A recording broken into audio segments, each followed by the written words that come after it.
Olá, gente. Vamos dar continuidade a esse nosso, que é o nosso primeiro encontro de 20 semanas, né? O nosso canal está cheio de 1000 aulas que são parecidas com essa que nós estamos tendo, mas nunca iguais, ou quase nunca iguais, tá? Porque eu sempre trago um texto novo, uma coisa nova, uma coisa diferente. Então, no vídeo anterior, que foi gravado ainda hoje, o que nós vimos é como é que nós vamos estudar a leitura literária. Como é que nós vamos praticar a leitura literária ao estudar textos literários? Nós vamos observar que nos textos existem acontecimentos, existem personagens, tá? E esses acontecimentos, esses personagens, eles ilustram, eles representam temas que nós vamos discutir. É assim que nós vamos fazer a leitura, né? A passagem da figura para o tema. É essa a nossa leitura na busca de encontrar sabedoria. E olhem lá no canal e vocês vão ter uma aula inteira lá, um vídeo inteiro em que eu reflito a respeito de literatura e sabedoria a partir dos escritos do crítico norte-americano Harold Bloom. Tá? Então não é uma aula que eu vou repetir, ela já está no canal. Tá?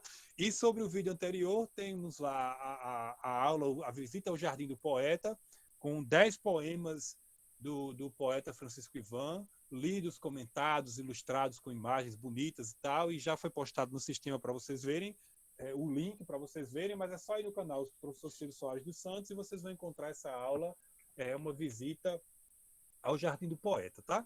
Para esse momento agora, o momento deste vídeo aqui, o que eu vou fazer com vocês é a leitura de um verbete de enciclopédia virtual, que nos diz o que é o conto popular. Eu vou mostrar o conto popular Chapeuzinho Vermelho, que a gente tanto conhece e talvez não tenha lido ainda. Vou olhá-lo e lê-lo até onde a hora ali permitir, tá? E por último eu vou mostrar como é que vai ser o nosso exercício, agora não mais de análise literária da figura ao tema, é como nós vamos ler os textos literários ao longo das nossas aulas que vão ser gravadas, mas mostrar como é que vai ser a parte de análise linguística, como é que vai ser o exercício de gramática que a gente vai fazer, tá certo? Então, eu vou compartilhar aqui, deixa eu ver, apresentar agora, deixa eu colocar ali na tela o conto popular. Mais uma vez eu oriento que vocês estejam aí tomando notas daquilo que vocês considerem que seja importante para vocês, tá? Esse material aqui já está postado lá no sistema, já é a leitura da semana, e eu estou orientando que vocês, ao final da aula, mandem suas notas de aula para contar como participação, tá?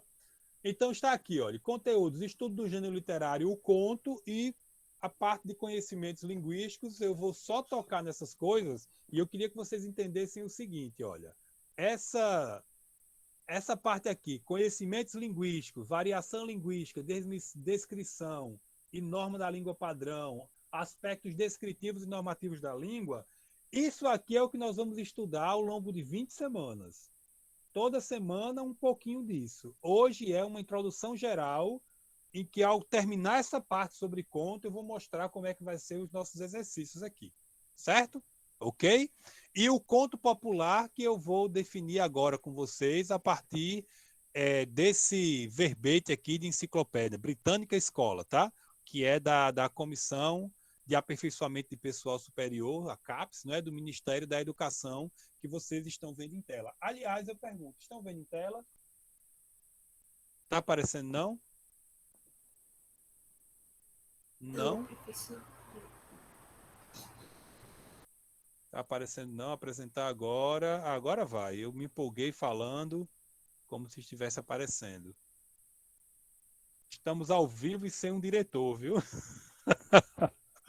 É assim mesmo. Vamos com paciência que a gente chega. Pronto, gente. Deu certo agora, não foi? Agora apareceu, professor. Valeu, muito obrigado. Então, olha só. É um verbete, eu vou lendo com vocês, certo? E comentando as passagens aqui. Então, o conto popular, o folclórico são as narrativas que vão passando de geração para geração. Não é um conto que tem, assim, um autor, mas existe a versão de pessoas que coletaram esses contos e colocaram em livro, certo? Por exemplo, os irmãos Grimm. É um exemplo deles, tá? Por exemplo, Raul Bopp, que faz uma versão poética para o conto popular da cobra Norato, que seria uma cobra gigante que tem lá no Amazonas, tá? Então, os poetas, os artistas, os pesquisadores, eles coletam as histórias que as pessoas vão contando de geração para geração e dão sua versão em livro. É assim que elas chegam até nós, certo? Elas não têm um certo autor, né? Cada história é aumentada e modificada à medida que vai sendo repetida. Quem conta um conto aumenta um ponto. Não sei se vocês já ouviram essa expressão. Entra no pé do pinto, sai no pé do pato. Quem souber, conta mais 4. É comum terminar um conto com essa expressão, tá?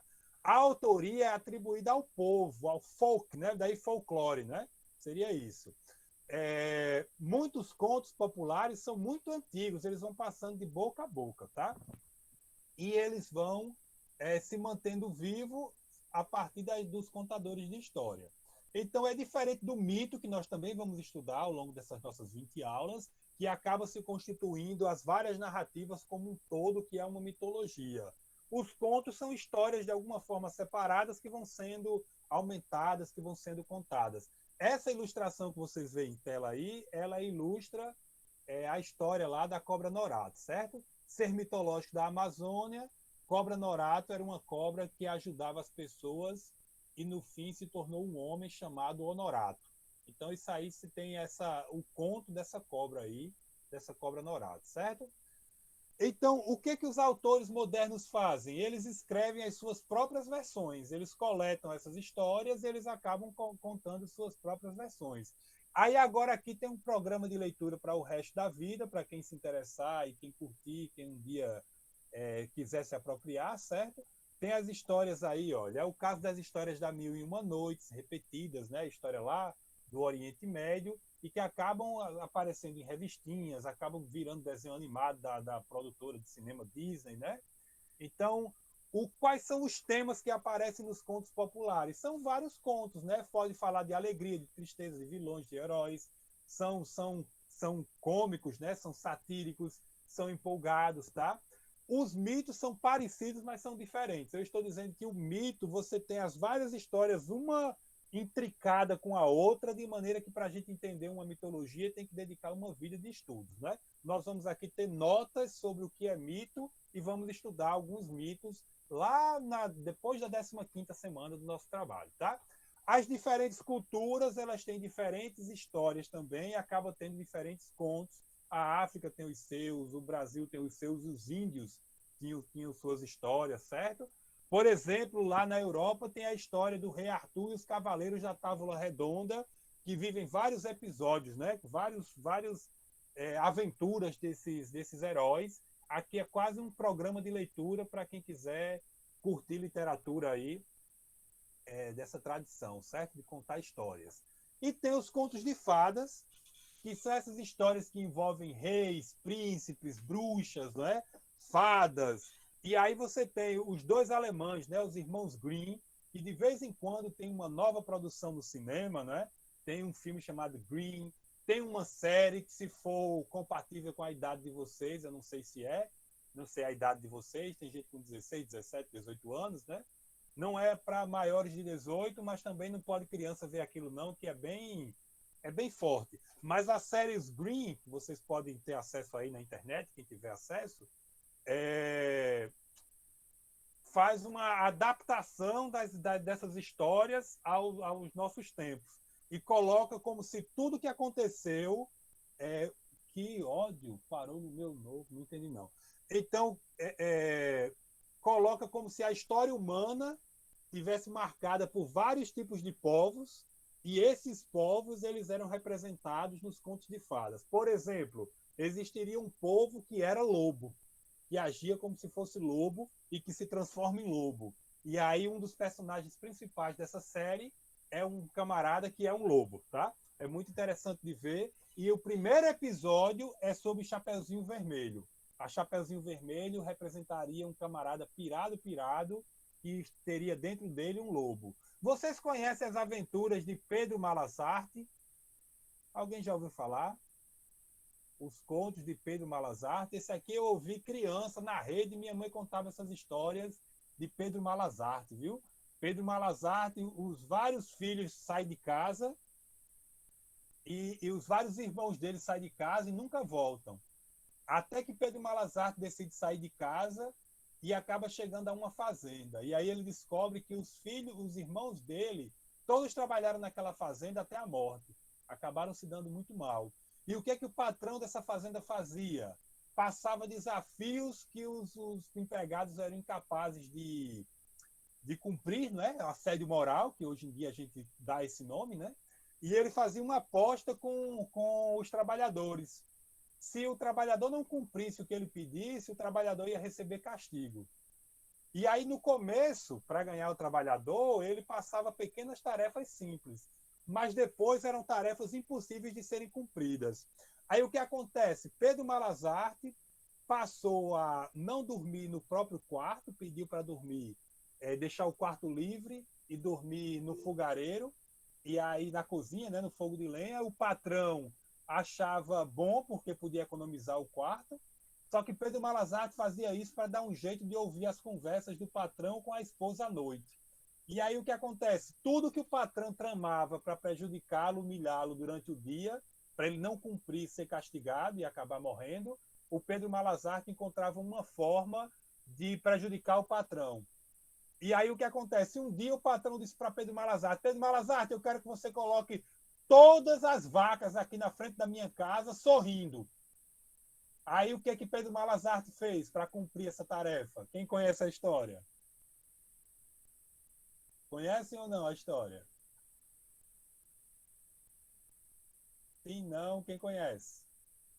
Pedro Malazarte foi lá e cortou a boca de todas as vacas. Aí as vacas todas com os dentes de fora, coitadas. E o patrão acabou tendo um prejuízo terrível. São os contos de Pedro Malazarte, viu? Eu ouvi isso quando eu era criança. E aí, outro desafio, ele, senhor, minha véia, o que a gente vai fazer com Pedro Malazarte? Esse rapaz me deu esse prejuízo. Aí Pedro Malazarte disse, não, vamos pedir para ele trazer, entrar lá na mata, e ele tem que trazer madeira já lisa, como se fosse com acabamento envernizada. O que foi que Pedro Malazarte fez, gente? Quem sabe? O que ele aprontou? Hein, gente? O que ele aprontou? Quem sabe? Diga pelo menos que não sabe, para eu saber que vocês estão me ouvindo. Pronto, o que ele fez? Ele foi lá e cortou o bananal do velho e botou na frente da casa dele. Tá aqui, ó, madeira lisa, invernizada. Tirou a palha das bananeiras tudinho. Enfim, dessa forma, Pedro Malazarte vingou os irmãos que morreram de tanto castigo que receberam nessa fazenda e gerou prejuízo ao patrão. É claro que se tivesse mais tempo aqui para isso, a gente iria refletir bem muito sobre essa história popular que mostra aí como o boca a boca vai, de alguma forma, tendo na narrativa e no sorriso uma forma de resistência. Né? Tem a frase aí que está famosa nesses nossos tempos sombrios. Então, rir é uma forma de resistência. E aí o trabalhador tão prejudicado, tão assediado, tão castigado, que acaba fazendo surgir esse tipo de narrativa em que alguém pobre, vulnerável, consegue se vingar de quem oprime, de quem massacra, né? Então, eu estou dando para vocês um exemplo de conto, de conto popular e já exemplificando para vocês como vai tendo uma acumulação. A história não para por aí, entendeu? E quem souber criar outro episódio, que crie, tá certo? Então está aí, os indígenas, os escravos africanos, eles criavam, né, as suas histórias. Então tem a história do boto, da iara, do curupira, do saci, tem a história do cobra norato. São vários exemplos que nós não vamos ler aqui, tá? Eu contei aqui o exemplo de Pedro Malazarte. Mas eu quero ler com vocês a história de Chapeuzinho Vermelho, se não toda, ao menos um pedacinho, tá certo? Então, o que eu quero que vocês aqui, eu vou usar um texto literário não mais agora para interpretar as figuras. Por exemplo, por que o chapéu é vermelho? O que é que representa esse lobo? O que representa a advertência da mãe? O que representa esse caçador? O que representa o comportamento de Chapeuzinho Vermelho, tá? Isso tudo são imagens, figuras, fatos que suscitam em nós a possibilidade de refletir sobre temas. E vocês pensem em vocês, tá? Rapazes e moças, pensem aí o que é esse lobo, o que é esse chapéu, por que vermelho, por que o lobo devora, por que é esse caçador, tá? Agora, o que eu gostaria que vocês estivessem aí acompanhando essa aula e anotando, né? Sem nem que eu precise dizer. Sobre variação linguística. A língua, ela varia, vocês estudaram isso no primeiro ano, certamente, é um tópico introdutório, né? A língua varia por região, cada região tem seu modo de falar, de usar a língua, tá? A língua varia por faixa etária, dentro de uma mesma região, tá? Certamente o falar de vocês é diferente do meu. Vocês falando bem relaxados é diferente do professor falando bem relaxado, porque a gente tem idades diferentes, tá? A língua varia por profissão. Vocês, como estudantes de química, vão ter um certo modo de se portar como estudantes de química, acaba tendo interferindo no modo de usar a língua, tem um modo específico de escrever, assim como vocês que sejam estudantes de recursos pesqueiros, ou de informática, ou de qualquer outra área, tá? Enfim, a língua ela varia no tempo, não é obrigado, mas ela constata-se que ela varia ao longo do tempo. A maneira de escrever e falar de há 100 anos é diferente da maneira de ler, de ler e escrever hoje, mesmo que em circunstâncias idênticas de comunicação, tá? O que é que nós vamos estudar aqui? Aí eu quero que vocês anotem essa frase. A variante padrão. É isso que nós vamos estudar. A variante padrão. O modo de escrever próprio das camadas mais cultas. Ok? Nós vamos estudar a forma de organizar as ideias em livros, em textos jornalísticos. Beleza? Tudo bem? Variação linguística. Está aqui. Descrição da norma da língua padrão. Nós vamos descrever essa língua e vamos analisar. Certo? Pergunte. É que Maria Isadora estava avisando aqui no chat que ela estava saindo porque a internet dela está só caindo. Eu vi, tranquilo. Eu vi. Perfeito, pessoal. Então é isso que nós vamos estudar. Então, esse texto que nós vamos ler agora, ele é interessante porque ele está. Vocês vão ver um aspecto que eu vou mostrar para vocês, porque ele é um texto escrito que tem alguma marca que é própria da oralidade. Nós não vamos estudar texto oral, nós não vamos estudar variantes informais, nós não vamos estudar gírias, não. Nós vamos estudar como é que é a língua portuguesa quando escrita em livros editados, publicado por editora.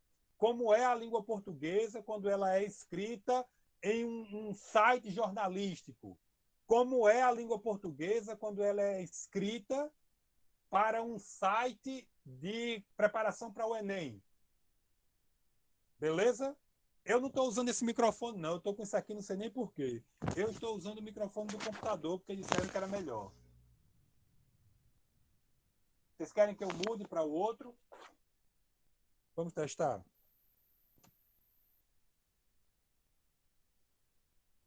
Melhor agora? Melhorou agora? Melhorou, né? Ah, então na hora que vocês disseram que era melhor o outro, eu confundi.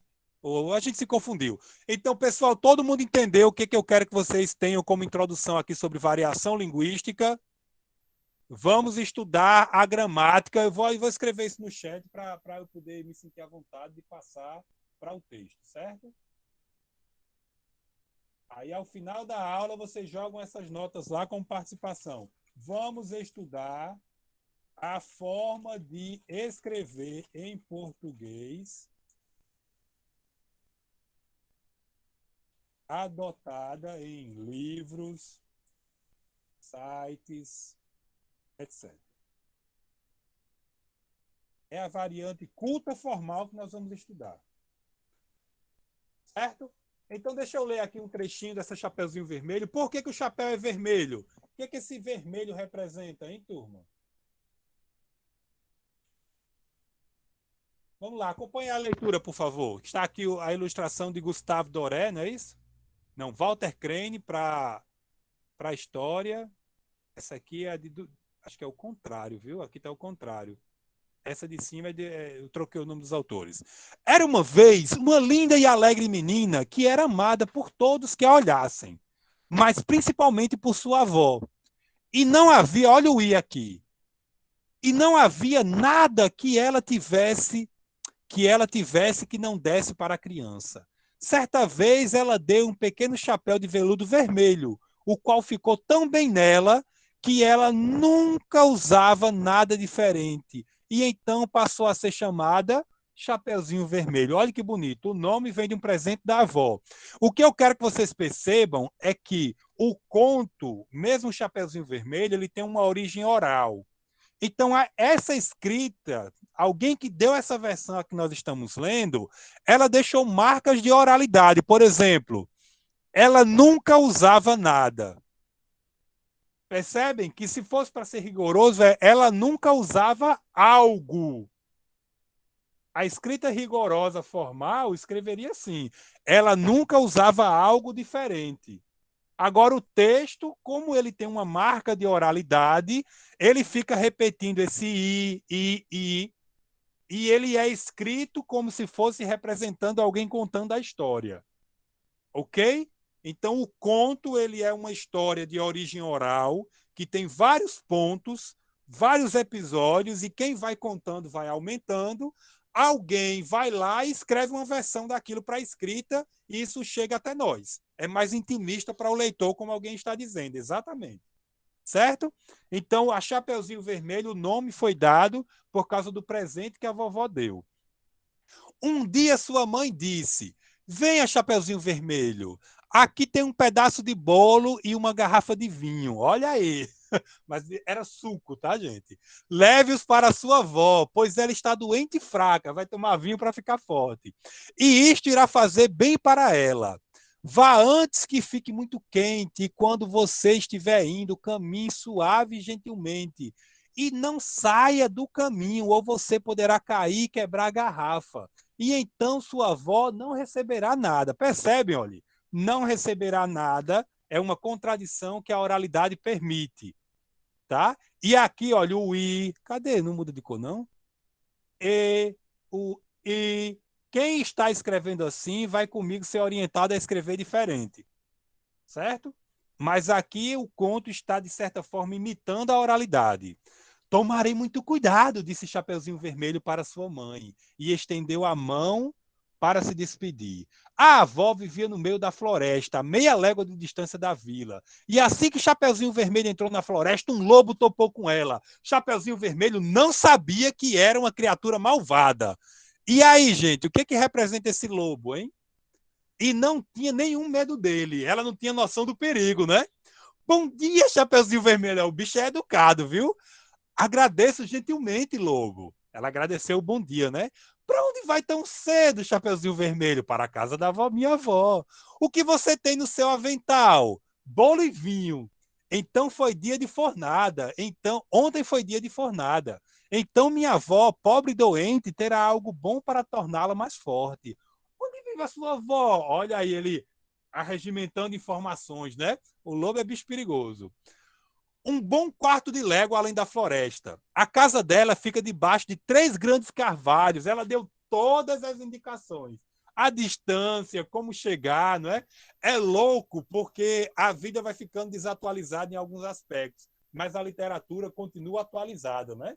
Há pessoas que na internet não conhecem nem a pessoa, já vai dando, como estão dizendo ali, o CPF, a conta bancária, o endereço, né? Já foi dando todas as informações, né? Perigosíssimo, né? Ela não sabia que o lobo era um bicho perigoso, né? O lobo pensou consigo mesmo. Vamos ver agora a trapaça. Que criatura adorável e gentil. Ficou se lambendo, né? Que bocado delicioso e rechonchudo. Seria melhor para ela comer-se ao invés da velhinha. Preciso agir com astúcia para pegar as duas. Então ele caminhou durante algum tempo ao lado de Chapeuzinho Vermelho e disse: olha a distração, né? Ele vai criar uma distração para ela. Já coletou as informações, olha a trapaça. Agora ele cria a distração. Veja, Chapeuzinho Vermelho. Como são belas as flores por aqui. Por que não dá uma olhada? Eu acho também que você não percebeu como os passarinhos estão cantando tão docemente. Deu doce para distrair a menina, né? Você anda muito preocupada, como se estivesse indo à escola, ao passo que tudo à sua volta na floresta é alegria. Olha, nem sempre quem vem oferecendo para a gente coisa boa vai fazer coisa boa para a gente, viu? Muitas vezes tem gente que vai lá e dá uma pancada na gente, e aquela pancada é para a gente despertar e crescer, e às vezes a gente quer alguém que queira mostrar os passarinhos, vou até tirar os óculos, alguém que queira mostrar os passarinhos, né? E, enfim, vai nos levar para o quê? Né? Para ser destruído. Chapeuzinho Vermelho, tem mais uma ilustração aí, né? A Chapeuzinho já é o lobo vestido de vovó, né? Chapeuzinho Vermelho ergueu os olhos e quando viu os raios do sol, olha, a mentira bem feita, ela vem como um despiste, ela vem como uma história cobertura, ela parece verdade. É a pessoa canalha colocando suspeição sobre a vacina, dizendo que é porque é da China. E o que tem a ver ser da China? Qual foi o mal que a China fez ao Ocidente? Se a gente procurar o que o Ocidente fez ao Oriente, vai encontrar coisa pesada na história. Mas o que foi que o Oriente fez contra nós? Eu desconheço. Se alguém souber um episódio histórico aí, me conte o que foi que a China fez de mal para o Brasil, para a América Latina ou para qualquer outro lugar, eu desconheço. Quem quiser me atualizar, me atualize. Então ela vem como uma história cobertura. Por que é que o Brasil tem de ser o primeiro? Olha a trapaça, você já fica com medo. Putz, é mesmo. É verdade. É cruel o lobo mau, viu? Ele vem parecendo como uma coisa doce. Então vai lá, olha. Chapeuzinho Vermelho ergueu os olhos e quando viu os raios do sol dançando ali e acolá entre as árvores e belas flores crescendo por todo o canto, ela pensou: acho que devo levar um ramalhete de flores colhidas na hora para minha avó. Isso irá ajudá-la também. Ainda é tão cedo de dia que devo chegar lá bem cedo. E então ela correu de caminho para dentro da floresta para olhar as flores. O lobo conseguiu distrair a Chapeuzinho Vermelho, tá? O problema não é termos uma criança que cai numa trapaça. O problema é uma trapaça atingir uma população inteira, um percentual da população inteira, tá? E sempre que ela pegava uma, imaginava ter visto o outro. O lobo foi no ponto fraco da menina, né? Enquanto isso, o lobo correu. Olha, o Brasil não quis vacina, mas tem país por aí que já está todo mundo vacinado, né? Ai, tem que rir para não chorar, que eu estou quase adoecendo de medo dessa doença. Enquanto isso, o lobo correu diretamente para a casa da avó e bateu na porta. Quem está aí? Olha o mentiroso. Chapeuzinho! Respondeu o lobo. Ela está trazendo bolo e vinho. Abra a porta. Levantou o trinco. Levante o trinco. Olha, a avó confiou, né? Levante o trinco, gritou a avó lá de dentro. Né? Estou muito fraco e não consigo levantar. O lobo levantou o trinco, a porta se abriu e, sem dizer uma palavra, ele foi direto para a cama da avó e a devorou. Então ele vestiu as roupas dela, colocou o capuz dela, deitou na cama e puxou as cortinas.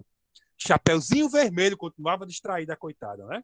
Chapeuzinho, entretanto, estava correndo e pegando flores. E quando viu que ela tinha colhido tantas que não conseguiam carregar mais, lembrou-se disso. É igual o Alisson do poema, né? E corre, e pula, e sobe, escorrega, e vai, e vai, e vai. Era Chapeuzinho. Pega uma flor, pega outra, pega uma flor, pega outra. Se distraiu, né? Ela ficou surpresa a encontrar a porta da cabana aberta. E quando ela entrou no quarto, teve um pressentimento tão estranho e disse para si mesma: ó céus, como me sinto preocupada hoje. E em outras ocasiões eu gostava tanto de ficar com minha avó. Ela gritou: bom dia! Mas não recebeu nenhuma resposta. Então ela se aproximou da cama e puxou as cortinas. Lá estava sua avó com sua touca esticada até o rosto e parecendo muito estranha. Todo mundo conhece essa passagem. Ô vovó, ela disse, que grandes orelhas você tem. É para melhor ouvir você, minha criança. Mas vovó, que olhos grandes você tem. Para ver melhor você, minha filhinha. Mas, vovó, que mãos grandes você tem para abraçar você. Aí, mas, vovó, que terrível boca é para comer você. E devorou a coitada da Chapeuzinho, né? E aí a gente conhece a história nessa versão aqui. Um caçador percebe alguma coisa estranha, entra na casa, o lobo está dormindo, ele corta o bucho do lobo, o lobo não acorda, ele tira lá de dentro o Chapeuzinho, tira lá de dentro a vovó, e ele coloca um monte de pedra na barriga do lobo, e o lobo acaba se dando mal nessa história, tá? Eu quero que todo lobo que existe hoje no Brasil tenha sua barriga cheia de pedra e que se jogue esse lobo dentro de um oceano profundo e que de lá eles nunca mais saiam, tá? Então, pessoal, o que é que eu quero que vocês observem, né? Que isso aí é um conto popular, é uma história que tinha a ver com o medo que a natureza colocava nos seres humanos, né? Em gerações anteriores à nossa, e talvez até hoje ainda tenha gente que tenha tanto medo assim da floresta, né? E tal. Um tempo em que os animais eram muito ameaçadores, né? E tal. Então, de geração para geração, se eu não estou enganado, isso é um conto de origem alemã, mas vamos dizer assim, na Europa as pessoas iam contando suas histórias umas para as outras, e tinha essa história aí da Chapeuzinho Vermelho, que os irmãos Green acabaram coletando e colocando em livro, certo? Até aqui, querem perguntar alguma coisa? Vocês estão reagindo maravilhosamente aí no chat. Ele devora sem mastigar, ela sai de lá meio sem fôlego, sabe? Engole a menininha. E aí vocês pensem nesses aspectos que podem ser sígnicos no texto. Chapeuzinho Vermelho é signo do quê? Ou seja, o que ela representa? Tá? A vovó representa o quê? O lobo representa o quê? Eu interpretei a distração e a história cobertura que o lobo aí apresentou. Né? Tenham essa malícia na vida. Quem sabe coletar informações para prejudicar você ou para lhe manipular, já tem os macetes. Vai no ponto fraco. Vai lá e sabe o que dizer. Certo? Aí o restante da história vocês interpretam. O que representa o lobo devorar um e outro, enfim, por aí vai, tá? Gente, o que eu quero como ponto, digamos assim, final desses momentos que eu estou gravando, que eu vou dedicar aqui mais 30 segundos, é o seguinte: ao longo dos nossos encontros, além de leituras literárias, nós vamos fazer análise linguística. O que eu quero que vocês sejam capazes, e eu vou insistir nisso, aprendam nas 3 primeiras semanas e vocês vão tirar 10 ao longo das outras 17, ou então vocês vão ficar repetindo, repetindo, repetindo. Eu quero que vocês sejam capazes de olhar para um fragmento como este que tem diante de vocês, 30 segundos e estou acabando, e sejam capazes de, dado o fragmento seguinte, responder positivamente a seguinte pergunta. Dado o fragmento possível, seguinte, seria possível a você identificar casos de parágrafo, período, sujeito, predicado, oração, verbo, substantivo, artigo, adjetivo? É isso que nós vamos estudar nas próximas aulas. E mais, a parte de gramática. Então é você olhar aqui e dizer, olha, isso aqui é um parágrafo. Eu tenho um espaço vazio que tem início e fim. Começa com espaço vazio e termina com um ponto. Esse parágrafo está dividido em 2 períodos, onde tem um ponto aqui e termina um período. Dentro desse período, eu vou ter uma relação sujeito-predicado, aqui dentro desse período, certo? Eu vou marcar o período aqui de verde. Dentro desse período, eu vou ter sujeito e predicado. Dentro desse sujeito e predicado, eu vou ter aí a noção de oração. Essa oração vai ter um verbo. Em torno desse verbo, possivelmente eu tenho um substantivo. Perto desse substantivo, eu tenho um artigo, eu tenho um adjetivo. Como aqui, olha, a artigo, avó, substantivo, vivia, verbo. Certo? Compondo aqui essa oração, o sujeito predicado. É isso que eu quero que vocês aprendam a fazer como análise linguística. E uma parte das nossas atividades será ler esse conto, como nós acabamos de ler, para interpretar ou para fazer o seu próprio texto. Vocês poderiam fazer várias versões de Chapeuzinho Vermelho, isso seria uma das nossas atividades, tá? Eu poderia pedir, criar 20 possibilidades de reescritura desse conto e distribuir para vocês fazerem. e dar um fragmento para vocês fazerem análise gramatical. Certo? Então, era isso que eu queria com esse nosso vídeo aqui, com essa nossa aula gravada, mostrar o que é conto popular, um conto de origem oral. Todas as culturas, vamos dizer assim, todos os povos têm suas histórias que vão passando de pessoa para pessoa. Os contos na escrita, às vezes, eles trazem marcas próprias da oralidade. Nós vimos um nunca fazia nada, né? Por exemplo. Isso é uma construção frasal que a oralidade permite. A gente fala dessa maneira, mas na escrita a gente escreve de outra forma. O uso do i, encadeando as ideias, né, que é próprio da oralidade. Isso estava na versão escrita do conto. E mostrar para vocês o que é que vocês vão fazer como análise linguística. Pegar um parágrafo, identificar ali, dentro de um período, o que é sujeito, o que é predicado, o que é verbo, o que é substantivo, o que é adjetivo, e por aí vai. Certo? Eu vou parar a gravação e vou perguntar a vocês se vocês têm alguma pergunta, alguma dúvida que eu possa tirar antes de nos despedirmos. Valeu!